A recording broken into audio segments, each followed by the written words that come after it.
बन्नू में ऑपरेशन हुआ है, ऊपर ऑपरेशन हुआ है, चमन में कुछ अफ़गानी मारे गए हैं। और जो बन्नू वाला ऑपरेशन है उसके ऊपर बहुत सारी बातें हो रही हैं। डॉक्टर साहब से उससे पूछेंगे। वहाँ पे जो स्ट्राइक की है पाकिस्तान आर्मी ने, उसमें पीटीआई के एक साबिक वज़ीर का हुजरा भी शामिल है। ये बड़ी अलार्मिंग सूरत हाल है। मस्जिद के अंदर वो आईईडीज़ तैयार कर रहे थे और मस्जिद के हवाले से मैं यहाँ वजाहत कर दूँ कि मिज़ाइल जो है वो मस्जिद को नहीं मारा गया, बल्कि मस्जिद में जब हुजरे को निशाना बनाया गया है तो वहाँ जो दहशतगर्द मस्जिद में मौजूद थे और अपने आईईडीज़ बना रहे थे, वो वहाँ से अफरा तफरी में भागने की कोशिश कर रहे थे, तो उनके अपने बम फट गए हैं। मस्जिद को निशाना नहीं बनाया गया, लेकिन ये बड़ी हमारे लिए हैरत और अफसोस की बात है कि वो इस्लाम के नाम पे कार्रवाइयाँ करते हैं और मस्जिदों में बैठ के बम बनाते हैं। पिछले एक हफ़्ते में तवातर से जो ट्वीट आए हैं इमरान खान की तरफ से, उनमें बार बार ऑपरेशन रोकने की बातें की जा रही थी, बार बार उनके साथ मामलात मुज़ाकरात करने की बातें की जा रही थी कि 9/11 पे अलकायदा ने अपनी एक नई वीडियो जारी की है और अब कहा जा रहा है कि उसामा बिन लादेन के जो बेटे हैं हमजा बिन लादेन, उन्होंने अलकायदा का मुकम्मल चार्ज संभाल लिया है। अस्सलाम वालेकुम नाज़रीन, मुज़म्मिल सरवरदी के ऑफिशियल यूट्यूब चैनल के साथ मैं हूं मुज़म्मिल सरवरदी। उम्मीद है आप खैरियत से होंगे। नाज़रीन, ये हमारा इंटरनेशनल अफेयर्स और सिक्योरिटी का वीलॉग है, जिसमें हम कुछ सिक्योरिटी की कुछ सिचुएशन देखते हैं और कुछ सिचुएशन हम इसमें आलमी अमूर की भी देखते हैं। डॉक्टर आसिफ मेरे साथ होते हैं इसमें, आज भी वो मौजूद हैं। छुट्टी वाले दिन भी वो आपके पास मौजूद होते हैं। आज हम बात करेंगे, देखिए कल वज़ीर आज़म और आर्मी चीफ बन्नू गए और उन्होंने वहाँ पे प्राइम मिनिस्टर ने अफ़गानिस्तान को बड़ा कैटेगोरिकल मैसेज किया कि यहाँ खारजी रख लो, यहाँ पाकिस्तान रख लो। और फिर ऑपरेशन की बात हुई। उससे पहले बन्नू में एक दिन पहले जो टीटीपी वाले थे वो एक सरकारी कैटल 150 गायें भैंसें भी चुरा के ले गए थे फ़ौज की, उनके एक फार्म हाउस में से। और फिर हमारे 12 फ़ौजी भी शहीद हुए थे। तो आज उसका जवाब पाकिस्तान फ़ौज ने देना शुरू कर दिया है। बन्नू में ऑपरेशन हुआ है, ऊपर ऑपरेशन हुआ है, चमन में कुछ अफ़गानी मारे गए हैं। और जो बन्नू वाला ऑपरेशन है उसके ऊपर बहुत सारी बातें हो रही हैं। डॉक्टर साहब से उससे पूछेंगे। वहाँ पे जो स्ट्राइक की है पाकिस्तान आर्मी ने, उसमें पीटीआई के एक साबिक वज़ीर का हुजरा भी शामिल है। और कुछ ये भी कहा जा रहा है कि वो एयर स्ट्राइक थी, ड्रोन स्ट्राइक थी या क्या चीज़ थी और कैसे निशाना बनाया गया है।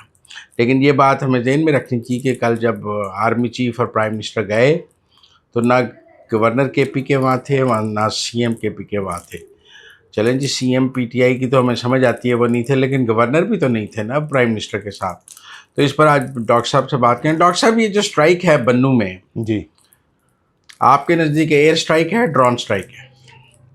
मेरा नहीं ख्याल कि पाकिस्तान को छोटे मोटे दहशतगर्दों के ख़िलाफ़ कोई जंगी तैयारी इस्तेमाल करने की ज़रूरत है। ये असल में वहाँ पे जो टीटीपी के हमदर्द हैं और जो पीटीआई है वो खौफ व हरास फैलाना चाहती है कि जंगी तैयारों के ज़रिए कार्रवाई की गई। ये एक मिसाइल हमला था और प्रिसाइज़ हमला था। इसमें सिर्फ़ और सिर्फ दहशतगर्दों को निशाना बनाया गया है और आम कोई आदमी या मासूम लोग उसमें नहीं मरे। कौन कौन इसमें निशाना बने हैं? इसमें हाफिज़ गुल बहादुर ग्रुप का सिद्दीकुल्लाह गुरबाज जो है, उसको मैंने कल कहा था कि हमें किसी बड़े सर को इनको निशाना बनाना चाहिए। तो फ़िलहाल जो पाकिस्तान के अंदर मौजूद उनके बड़े सर हैं, उनमें से पहला एक बड़ा सर तो चला गया। तो हमें कार्रवाई यहाँ तक अभी तक नज़र आ रही है। सिद्दीकुल्लाह गुरबाज और ये गुल बहादुर ग्रुप का नंबर 2 था। जी, ये गुल बहादुर ग्रुप का सरगना था। और ये लेकिन डॉक्टर साहब, गुल बहादुर ग्रुप के बारे में तो टीटीपी के अंदर एक राय ये भी है कि वो आईएसआई का ग्रुप है और वो आईएसआई से ताउन कर रहा है। और पीछे जो कुनड़ में स्ट्राइक हुई उस बारे में तो टीटीपी का ये मौक़िफ़ था कि गुल बहादुर ग्रुप ने हमारी जो मुखबरी की है और उन्होंने हमारे बंदे मरवाए हैं। तो अब यहाँ गुल बहादुर ग्रुप का नंबर 2 फ़ौज ने मार दिया है, वहाँ गुल बहादुर 2 फ़ौज की नहीं, मैं यहाँ पे ये वाज़ेह करूँगा कि इस वक्त की जो एस्टेब्लिशमेंट की पॉलिसी है उसमें कोई गुड तालिबान नहीं है, कोई बैड तालिबान नहीं है।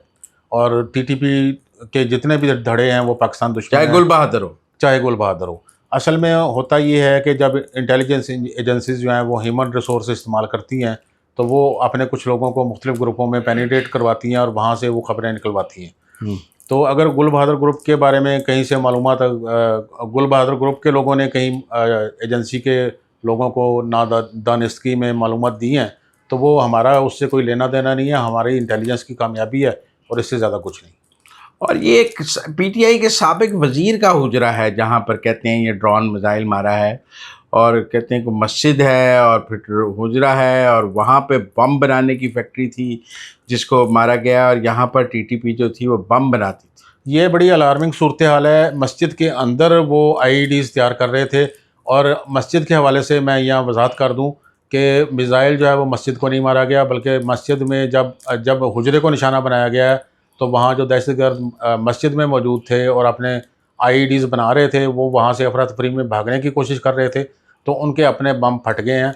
मस्जिद को निशाना नहीं बनाया गया, लेकिन ये बड़ी हमारे लिए हैरत और अफसोस की बात है कि वो इस्लाम के नाम पे कार्रवाइयाँ करते हैं और मस्जिदों में बैठ के बम बनाते हैं। इस्लामी बम बने जी, मस्जिद में बैठ के ही बनेगा और कहाँ बनना चाहिए इस्लामी बम पे। मेरे ख्याल में एक बड़ी कार्रवाई बन्नू में हमने देखी है, जिससे उनका बन्नू का नेटवर्क तो काफ़ी हद तक जो है वो ब्रेक हुआ होगा। और लेकिन यहाँ आप इस बात को अहमियत नहीं दे रहे। मेरे ख्याल में ये बड़ी अहम बात है कि साबिक सूबाई वज़ीर का हुजरा टीटीपी के ज़ेरे इस्तेमाल था।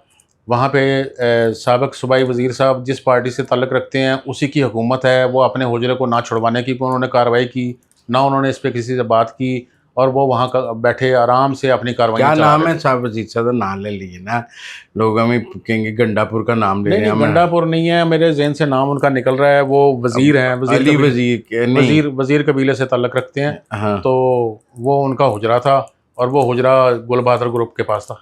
गुल बहादुर ग्रुप के पास था, इसीलिए तो पीटीआई कहती है टीटीपी के खिलाफ एक्शन नहीं होना चाहिए। कहते हैं पीटीआई और यहाँ पे मैं अगरचे सियासी गुफ्तगू नहीं करता, और मैं नहीं समझता कि मुझे सियासी गुफ्तगू में पढ़ना चाहिए, क्योंकि मैं अपने आप को डिफेंस और सिक्योरिटी रिलेटेड बहस में रखता हूँ। लेकिन यहाँ मैं ये ज़रूर कहना चाहूँगा कि पिछले एक हफ़्ते में तवातर से जो ट्वीट आए हैं इमरान खान की तरफ से, उनमें बार बार ऑपरेशन रोकने की बातें की जा रही थी, बार बार उनके साथ मामलात मुज़ाकरात करने की बातें की जा रही थी, और ये तालिबान को हौसला दे रहे थे, और उसी हौसले के नतीजे में हमारे 12 फौजी शहीद हुए। अच्छा, अब सूरत हाल ये कि चमन में भी तो एक हुआ है जहां हमने को 13 के करीब अफगानी मारे हैं जो पाकिस्तान के अंदर आ चुके थे, अंदर थे, लेकिन उनको भी हमने ड्रोन से ही निशाना बनाया है। जी, ये यहाँ पे ये हमारा अफ़गानिस्तान के असल झगड़ा ही ये है कि अफ़गान शहरी हमारे हदूद में आके वहाँ टीटीपी के साथ काम कर रहे हैं। अफ़गान सरज़मीन इस्तेमाल हो रही है, वहाँ पे जो टीटीपी लीडर हैं वो अफ़गानिस्तान के अंदर बैठ के कार्रवाइयों की प्लानिंग करते हैं, और वहाँ से अफ़गान शहरियों को भर्ती करके पाकिस्तान में दहशतगर्दी करवा रहे हैं। और हमारे नुमाइंदा ख़ुसूसी जो हैं अफ़गानिस्तान के लिए सादिक खान, वो इस पर बात करने सोमवार को काबुल जा रहे हैं।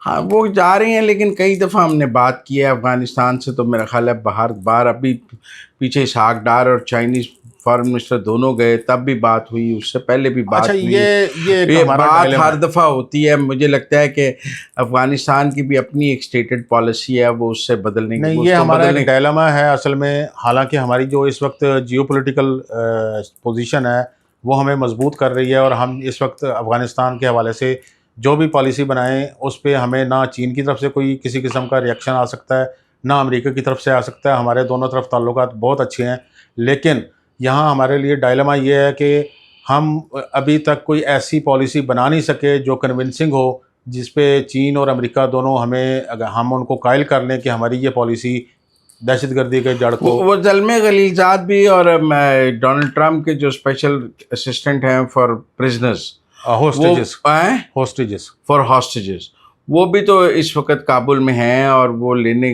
पहुंचे हुए हैं अपने अमरीकी कैदी जो तालिबान के पास हैं।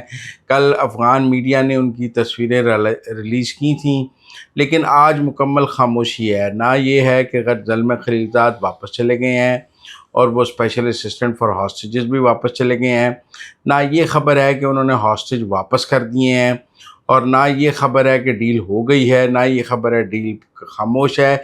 एक खामोशी है कल के बाद। कल तो अफ़गान मीडिया बहुत एक्टिव था, उसने बड़े जोशो खरोश से तस्वीरें जारी की, लेकिन आज सारा दिन मुकम्मल खामोशी है। देखिए, अगर वो प्रिजनर छुड़ा लेते तो फिर तो बड़े खुशी के ट्वीट्स आ जाने थे ना अमेरिका की जानिब से। डोनाल्ड ट्रंप का अपना ट्वीट आ जाना था। कल अमरीकियों का काबुल पहुंचना ये अफ़गान तालिबान के लिए एक सफारती कामयाबी थी। वो ये समझ रहे थे, ये ऑप्टिक्स थे उनके लिए अच्छे कि हमारे दुनिया के साथ राब्ते हैं, हम लोगों हमसे मिल रहे हैं।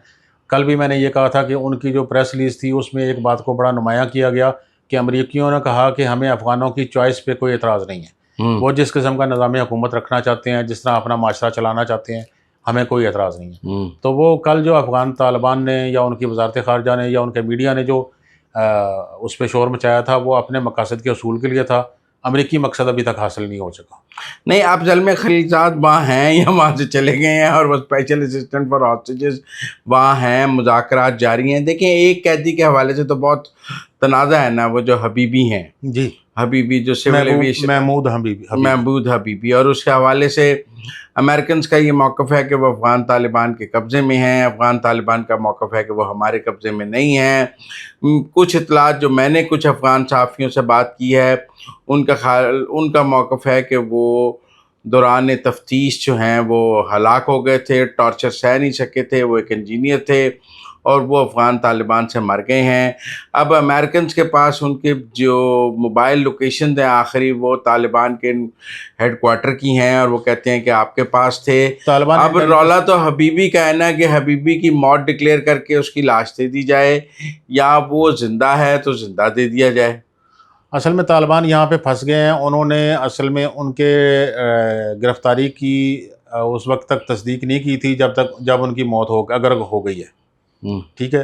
तो अब वो अगर उसकी तस्दीक करते हैं तो फिर उन्हें उसकी गिरफ़्तारी की और उनकी मौत की, तो ये इनके लिए अमेरिका के साथ किसी किस्म की जो डील है, वो असल में मसला ये नहीं है कि अमेरिकियों को छोड़ना है। मसला ये है कि उन्होंने उसके बदले अपने कैदी वहाँ से छुड़वाने हैं, ग्वांतानामो के कैदी वो उन्होंने छुड़वाने हैं। तो उनकी डील ख़तरे में पड़ती है। वो हबीबी के बारे में अपनी ज़ुबान बंद रखना चाहते हैं। नहीं, पर वो नहीं वो छुड़ा सकते, क्योंकि आपको पता है ग्वांतानामो बे में अब जो कैदी हैं शेख मोहम्मद वगैरह, उनके हवाले से अमेरिकन गवर्नमेंट ने उनकी सज़ाए मौत माफ़ करने की और उनको रिहा करने की एक डील बनाई थी जी, जिसे अमेरिकन सुप्रीम कोर्ट ने मुस्तरद कर दिया है और कहा है कि अमेरिकन गवर्नमेंट के पास ये डील करने का कोई इख्तियार नहीं है। तो मेरा नहीं ख्याल अब वो कैदी अमेरिकन गवर्नमेंट छोड़ सकती है, क्योंकि उनका अपना भी मसला है। नहीं, वो अमेरिकन गवर्नमेंट जो है वो अपने किसी एक शहरी की अगर उसको उम्मीद हो कि वो ज़िंदा है और वो उसको वापस ले सकते हैं, तो वो कोई ना कोई डील बनाने को तैयार होंगे। हाँ, लेकिन देखते हैं। लेकिन अब तो देखें ना, ये सूरत हाल ये भी है कि 9/11 पे अलकायदा ने अपनी एक नई वीडियो जारी की है, और अब कहा जा रहा है कि उसामा बिन लादेन के जो बेटे हैं हमज़ा बिन लादेन, उन्होंने अलकायदा का मुकम्मल चार्ज संभाल लिया है। और एक जो हैं सारा एडम्स जो CIA के लिए पहले काम करती थी, वो कह रही हैं कि अमेरिका पर 9/11 से बड़ा हमला होने जा रहा है। ये भी तो ख़तरनाक बातें हैं ना। असल में हमज़ा बिन लादेन के हवाले से एक इख्तलाफ राय पाया जाता है। कुछ लोग ये कहते हैं कि वो 2019 में मारे गए थे, लेकिन बाद में कुछ लोग कहते हैं कि नहीं, वो उसमें से बच निकले थे उस हमले में से। तो अभी सारा एडम्स और कुछ और जो CIA ऑपरेटिव्स हैं साबिक, वो इस बात पे उनका यकीन है कि हमज़ा बच निकला था।